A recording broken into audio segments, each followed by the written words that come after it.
Hello, hello les amis, bienvenue à notre leçon du dimanche. Nous poursuivons dans cette 10e semaine. Un ange retenu, c'est le titre de la leçon d'aujourd'hui. Daniel 10, 1 à 14, je vais lire seulement le verset 13. Le chef du royaume de Perse m'a résisté 21 jours. On comprend la leçon va l'expliquer davantage. En fait, ce royaume de Perse m'a résisté, ça veut dire qu'il y a eu un conflit entre l'envoyé de Dieu, l'ange Gabriel, qui a remplacé Lucifer au ciel. Et donc, c'est cette force représentée par ce roi de Perse, qui n'est pas quelqu'un d'autre que Satan lui-même avec ses anges. Donc, il y a aussi un commentaire de Ellen White, de Prophète et Roi, qui explique que pendant 3 semaines, Gabriel combattit contre les puissances des ténèbres. Donc, l'auteur veut expliquer, encore une fois, j'ai déjà introduit dans la journée d'hier, qu'il y a un conflit spirituel. Alors, si ce conflit a lieu avec des épées ou avec des bâtons, je ne sais pas, je ne pense pas. Je me suis déjà arrêté, mais comment, par exemple, il y a un conflit dans le ciel, Satan et ses anges ont été expulsés du ciel, mais comment fut ce conflit? J'ai déjà vu un petit film que quelqu'un avait essayé de faire, essayer d'illustrer comment ça s'est passé. Donc, il a fait des anges avec des épées brillantes qui se battent. C'est une façon de voir. Mais comment ça fonctionne? Moi, je ne sais pas. J'imagine qu'il y a des présences et peut-être des dialogues, mais surtout des présences qui empêchent l'un ou l'autre de passer, j'en sais rien.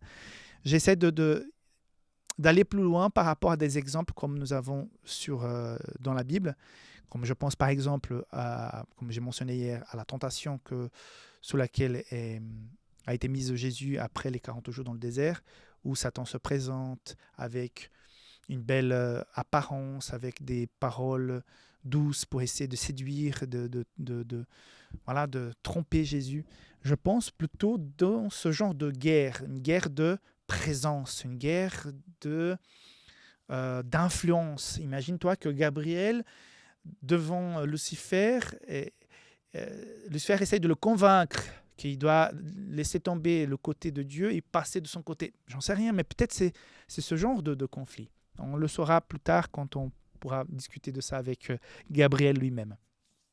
Mais ce que l'auteur vient de dire là-dedans qui est très intéressant, je suis dans le 4e paragraphe de la 2e partie de la leçon d'aujourd'hui. Il semble qu'il y ait dans le conflit cosmique des paramètres dans lesquels s'inscrivent même les anges de Dieu et que nous appellerons dans les prochaines leçons les règles d'engagement.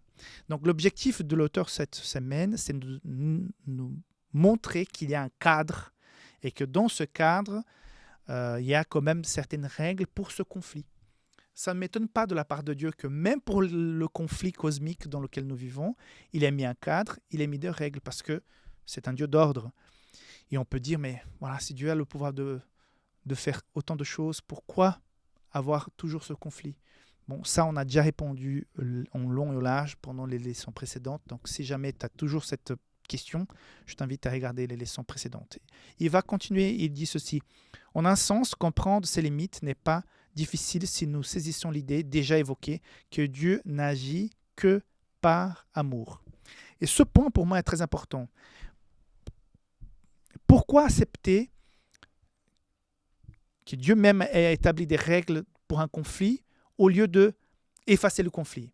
Parce que, encore une fois, si ce n'est pas par amour, ça ne marchera pas. La guerre doit être propre. Même dans les guerres actuelles, dans les pays un peu décents, démocratiques, il y a par exemple les prisonniers de guerre, on ne va pas les tuer, on ne va pas les torturer. Il y a quand même certaines règles, même parmi les hommes, concernant la guerre. On ne va pas faire la guerre de n'importe comment. Mais imagine-toi qu'au niveau céleste aussi, il doit y avoir je ne vais pas dire principes, mais un cadre établi par Dieu. Et c'est intéressant d'imaginer que ça existe pour comprendre que Dieu fait de son maximum pour sauver le plus grand nombre. Et pour cela, dans ce conflit, il va encadrer Satan dans un certain périmètre de temps et d'espace pour permettre que comment on appelle ça, ce témoin, je pense quand on va faire un travail en médecine, on prend une partie d'une solution pour appliquer des produits, pour voir comment ça réagit. Je crois qu'il y a un nom pour ça, mais j'ai oublié.